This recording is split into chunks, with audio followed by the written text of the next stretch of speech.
Bon, ok. Je pense qu'on a tous suivi l'interview de Tiken Jah Fakoly. Chacun de nous a pu comprendre comme il le pouvait. Donc ensemble, on va décortiquer cette interview. Et comme c'est moi qui ai la parole, je commencerai à dire merci à Tiken Jah Fakoly qui reconnaît que s'il y a le multipartisme aujourd'hui en Côte d'Ivoire, si Ouattara aujourd'hui est devenu président en Côte d'Ivoire, Ouattara Dramane est devenu président en Côte d'Ivoire, c'est grâce à Laurent Gbagbo. Là, il le reconnaît. Il le reconnaît parce que il dit les années antérieures à 90, il n'y avait pas plusieurs journaux. Il dit encore que c'est Laurent Gbagbo, grâce à lui, que le multipartisme est né. En cela, je lui dis merci. Mais voilà où Tiken Jah Fakoly va me décevoir. Tiken Jah Fakoly dit que Laurent Gbagbo est venu au pouvoir en 2000. Laurent Gbagbo n'a pas créé un climat, une atmosphère de réconciliation en Côte d'Ivoire. La question que je me pose, est-ce la Côte d'Ivoire où Tiken Jah est natif ou originaire? Je pose la question parce que pour tout Ivoirien, qu'on aime Gbagbo ou pas, pour tout Ivoirien qui, je pense, à mon humble avis, en 2000, qui avait déjà 12 ans ou 13 ans, a suivi la télévision ivoirienne. Jusqu'à ce qu'on tombe en 2001. Le 8 octobre, si j'ai bonne mémoire, le 9 octobre, ce même Gbagbo a organisé une ou encore un forum de réconciliation. Pour vous qui êtes les admirateurs de Tiken Jah et qui êtes sur ma page ici, je vous demande de partager ma vidéo jusqu'à ce que ça aille dans son inbox, jusqu'à ce qu'il reçoive cette vidéo pour comprendre que la Côte d'Ivoire dont il parlait n'est pas celle qu'il imagine. Il parlait d'une autre Côte d'Ivoire. En octobre 2009, autant pour moi, le 9 octobre 2001, le président Laurent Gbagbo a organisé un forum de réconciliation qui a fait pratiquement près de 3 mois, qui a pris fin, je crois, le 19 décembre 2001. Ah, c'est le premier point. Donc, comme il disait que Gbagbo n'a pas créé un climat de réconciliation, qu'il sache que ça a été fait. Ça a été fait. Pourquoi il y a eu cette réconciliation? Ou encore, pourquoi il y a eu ce forum de réconciliation? Il y a eu ce forum de réconciliation parce que en 1999, il y a eu un coup d'État. Un coup d'État qui a renversé le régime Bédié. Et du coup d'État, jusqu'à ce que Gbagbo vienne au pouvoir, on a plus ou moins assisté à ce qui s'est passé.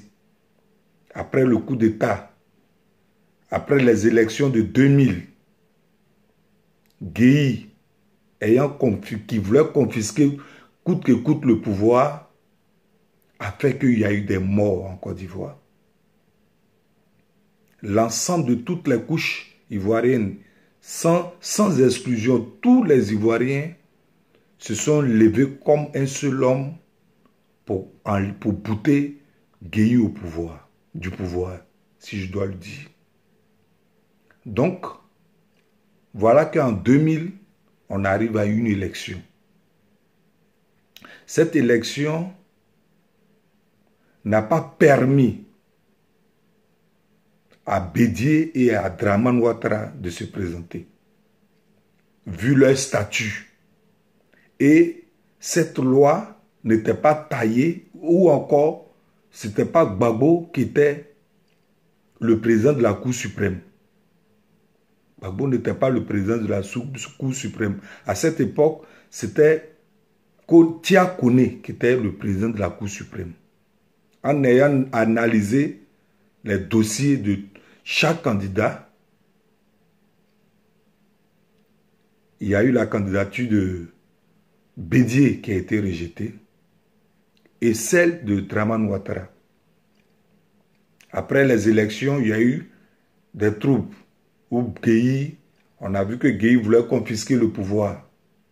Gbagbo a demandé à ses partisans de sortir dans les rues pour prendre son pouvoir, ce qui était tout à fait légitime.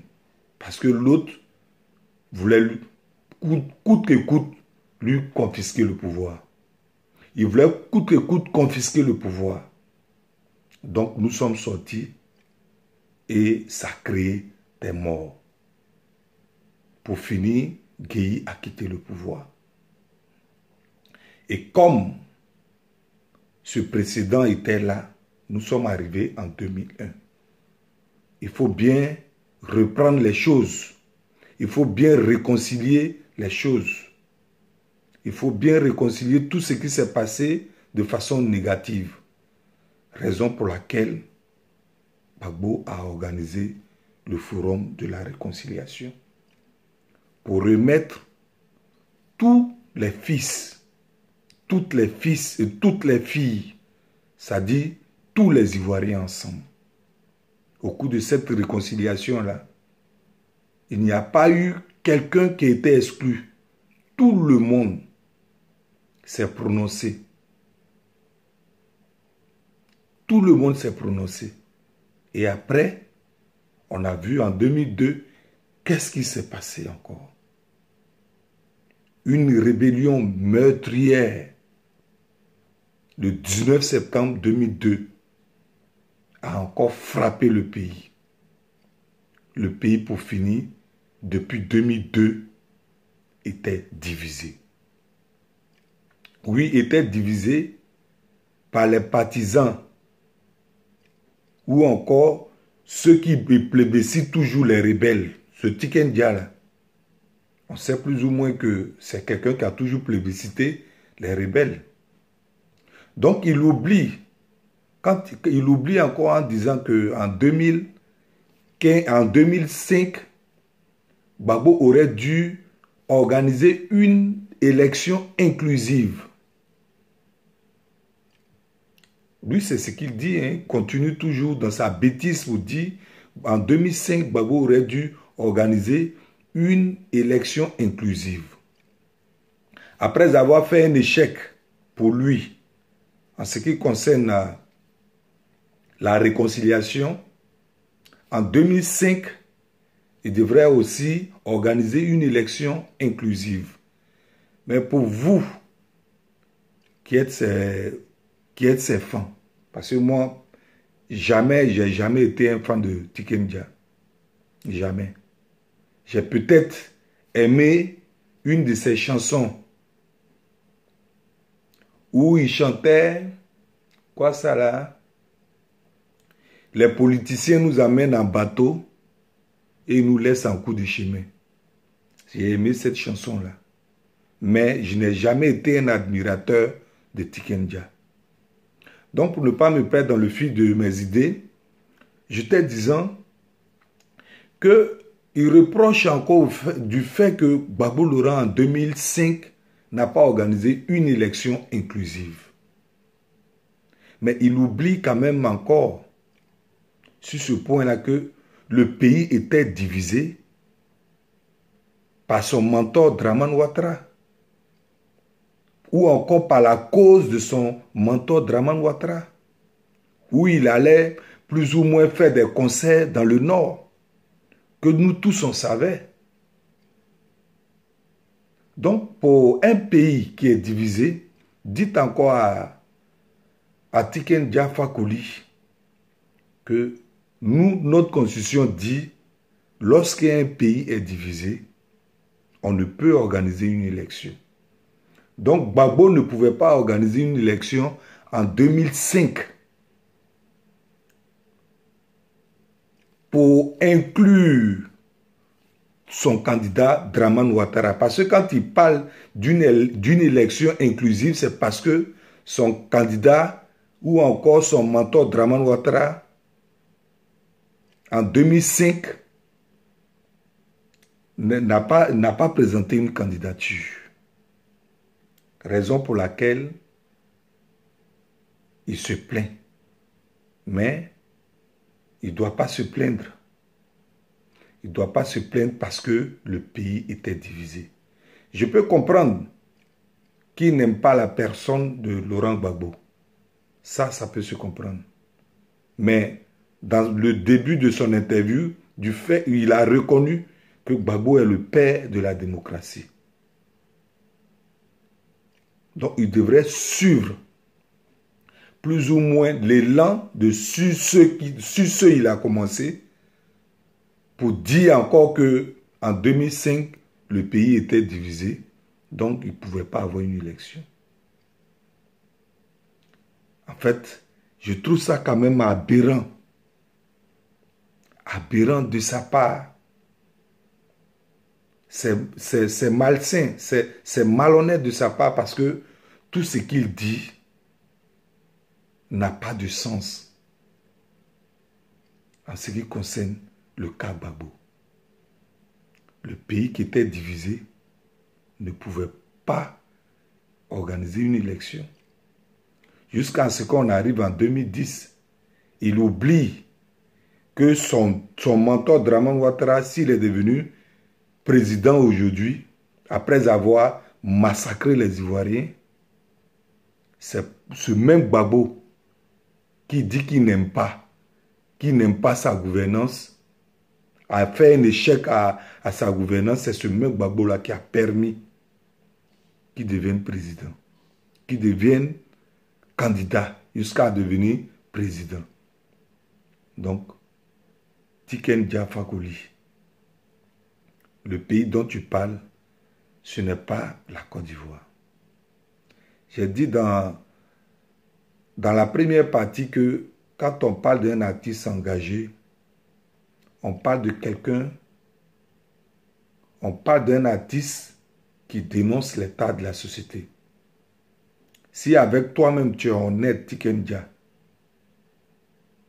tu sais, tu connais les dérives depuis 2011 de Ouattara Draman. Avant, tu chantais, mais maintenant, tu ne chantes plus. Tu parles des ponts que Draman Ouattara a fait. Draman Ouattara, c'est un bosseur.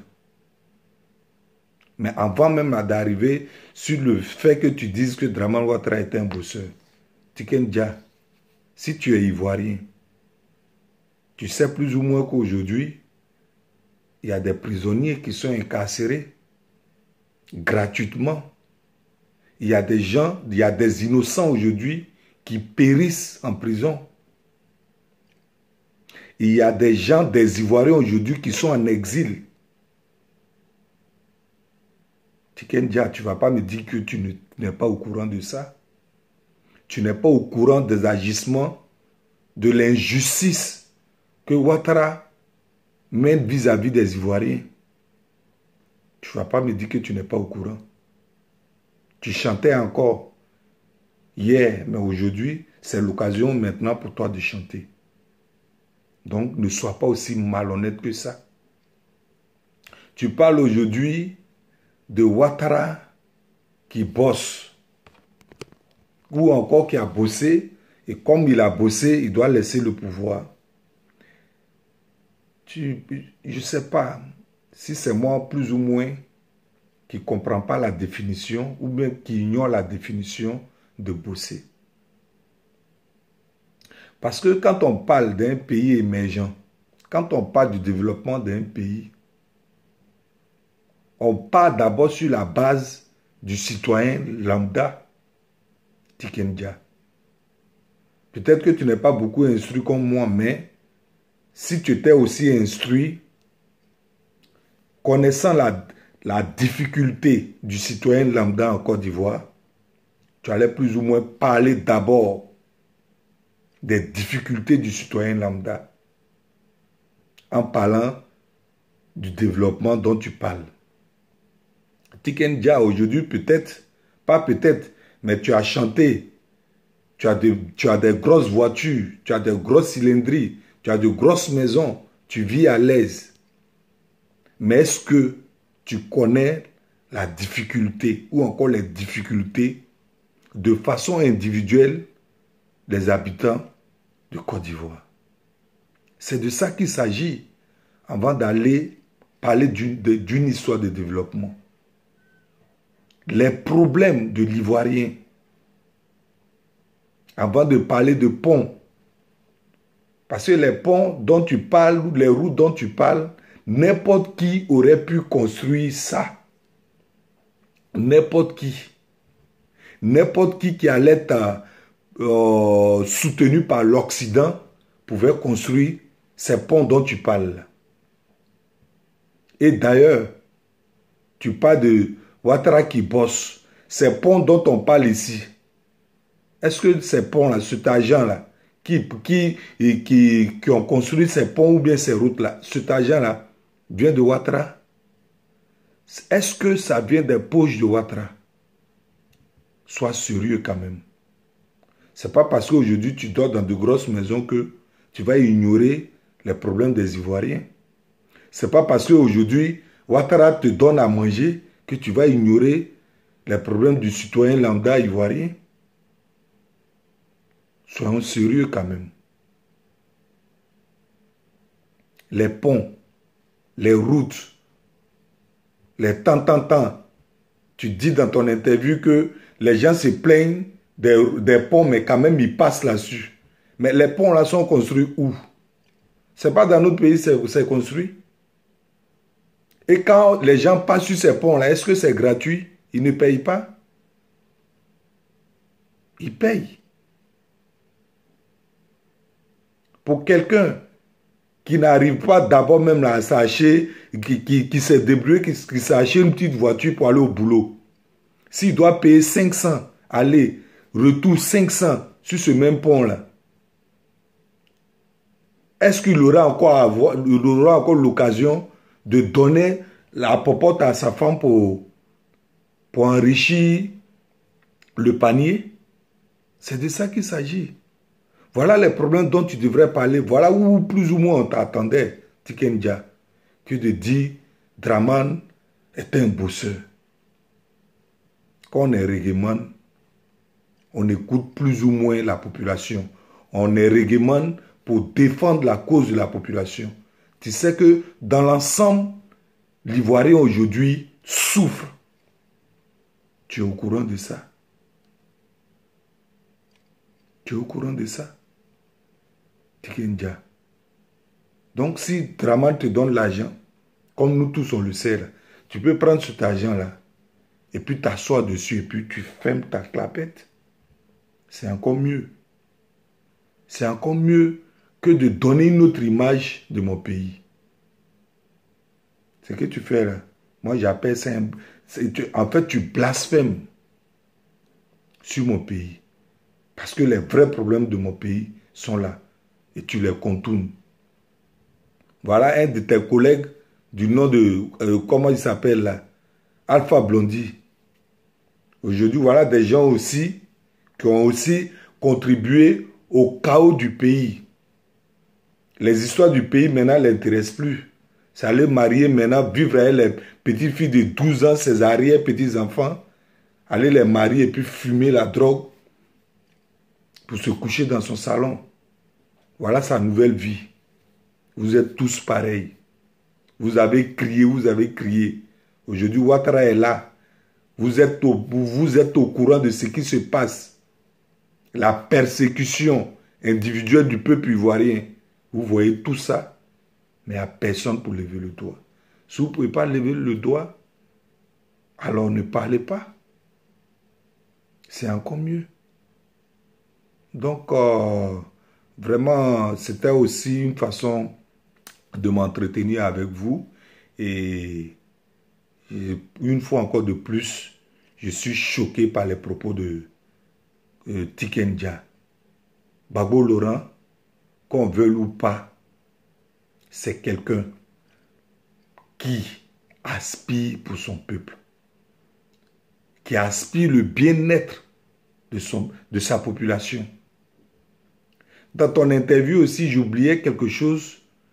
Tu as plus ou moins parlé de la situation des Burkinabés en Côte d'Ivoire. Non, c'est les Burkinabés, bon, les étrangers dans tous les pays, c'est les étrangers qui font le développement d'un pays.